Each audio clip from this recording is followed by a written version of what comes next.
ధన్యవాదాలు అధ్యక్ష. అందరూ చెప్పింది అన్నీ కూడా విన్నా ఇప్పటిదాకా. కాకపోతే ఇది నిజంగా ఈ చట్టం తేయడం అనేది చాలా సంతోషంగా ఉంది. ఎందుకంటే ఒక పొలిటీషియన్గా చెప్పట్లేను, ఒక మహిళగా మరి యూత్ పక్షాన ఇంకా ఏదైతే గ్రౌండ్లో వాస్తవాలు ఉన్నాయో వాటన్నిటిని దృష్టిలో పెట్టుకొని చెప్తున్నా అధ్యక్ష.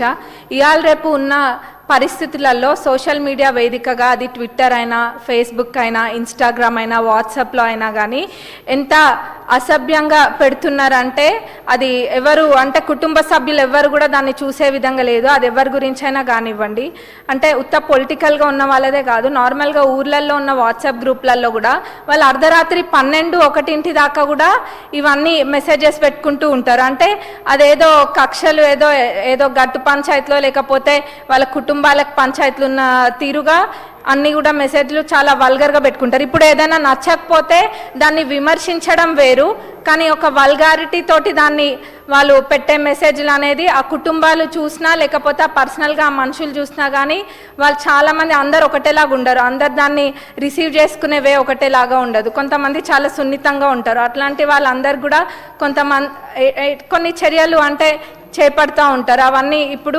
చట్టం కఠినంగా ఉంటేనే ఏదైనా తప్పు చేసే వాళ్ళు భయపడతారు. ఇప్పుడు ఏమైపోతుందంటే సోషల్ మీడియాలో ఎంత అంటే ఇందాక అన్నారు స్కైజ్ లిమిట్ అన్నట్టుగా అయిపోతుంది. అంటే ఏదైనా మాట్లాడచ్చు, ఏదైనా చేయొచ్చు, ఒకటి ఇట్లా కాల్చి వాళ్ళ మీద వేయచ్చు, గుడ్డ కాల్చి మీద వేయచ్చు అన్న విధంగా మాట్లాడుతున్నారు. అది చాలా బాధాకరము. ముఖ్యంగా నేను ఒక సందర్భంలో అనుకున్నా, అంటే అందరు అన్ని అంశాలు కవర్ చేసిండ్రు, కానీ మహిళల గురించి ఒకటి ప్రత్యేకంగా మాట్లాడాలనుకుంటున్నా.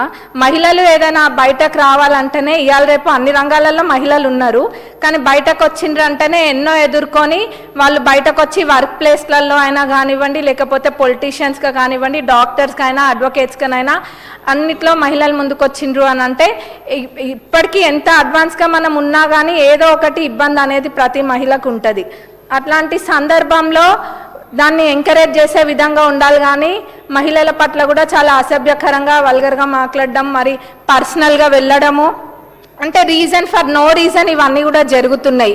అంటే ఏం నేర్పిస్తున్నాం? ఇప్పటికే సోషల్ మీడియా అనేది ఒక రకంగా ఎంత మంచో అంతకు మించిన చెడు వేలో ఇది ముందుకెళ్తుంది. దీన్ని అరికట్టాలి అని అంటే ఫ్యూచర్ జనరేషన్స్ని కూడా మనము ప్రొటెక్ట్ చేసుకోవాలి అన్న ఇది ఉంటే ఇట్లాంటి చట్టం తేయడం అన్నది చాలా అవసరము. ఇప్పుడు ఇంకా ఫ్యామిలీలని కూడా లాగుతూ ఉంటారు ప్రతి దాంట్లో.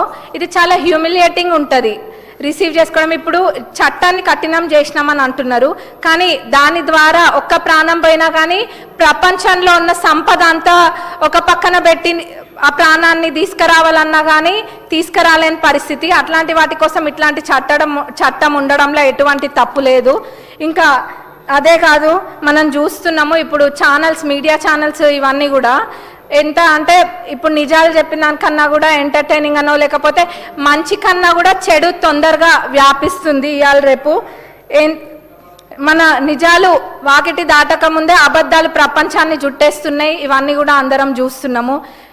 ఇంతకుముందు వాళ్ళు అన్నమాట వాస్తవమే కావచ్చు, ఎందుకంటే మేము కూడా అప్పుడు ఎలక్షన్స్లో తిరిగిన సమయంలో ఏమైనా మాట్లాడితే చాలు మమ్మల్ని లోపలేసేస్తున్నారు అన్న సందర్భాలు ఎన్నో ఉన్నాయి.